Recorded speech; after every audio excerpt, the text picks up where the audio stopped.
I'm sorry I can't be with you at the North West Regional Conference, but I'm delighted to send this message.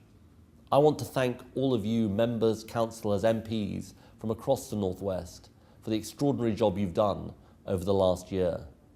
First of all, the fantastic victories we had in the council elections, in Burnley, in Chorley, in Sefton, in Wirral and in Rossendale, and indeed the seats that we picked up right across the North West.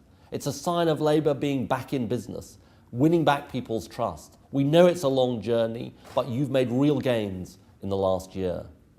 And I know you've got big elections coming up as well, not just next May, but of course sooner than that.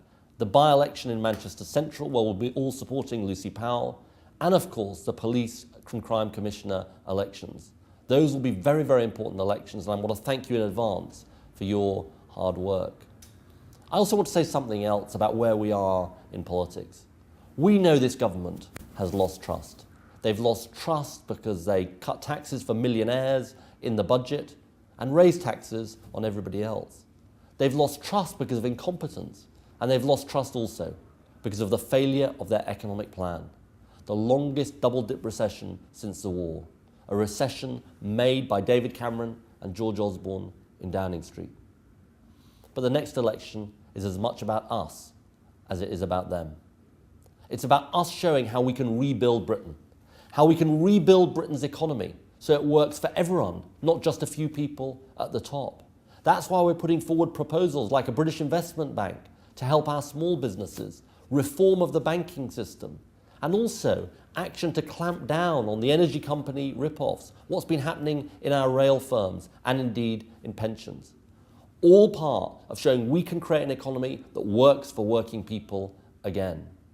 We've got to rebuild our society so that actually people feel that the benefits that people receive and the burdens people face, the rewards of our society, are fairly shared. So we don't have people at the top just making away with millions when they don't deserve it. So our young people feel they have a stake in the future, and we get our young people back to work, the biggest priority of the next Labour government.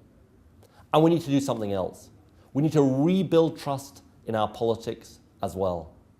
Because, you know, when Nick Clegg and David Cameron break their promises, it's not just bad for them, it's actually bad for all of us. Because it makes people think what we hear on the doorstep all the time. You're all the same. Politics can't make a difference to my life. We, the Labour Party, starting with local parties, with what we do when we control local councils, we've got to show that we can rebuild faith, not just in us, but in politics as a whole. We're on that journey. We're making progress on that journey. But I end with this thought. We can only do this together. Our unity since the election has been our greatest strength. We've got to turn that unity into a strength as we work together in the run-up to the next general election for the programme, the policies and the ideas that are going to change Britain. I think this is a very exciting time to be a member of the Labour Party. People in the country are facing tough times. They need us. They need us in the North West. Thank you for what you've done over the last year. And I look forward to working with you in the next year to make further gains for our party, but most of all, to show we can rebuild Britain.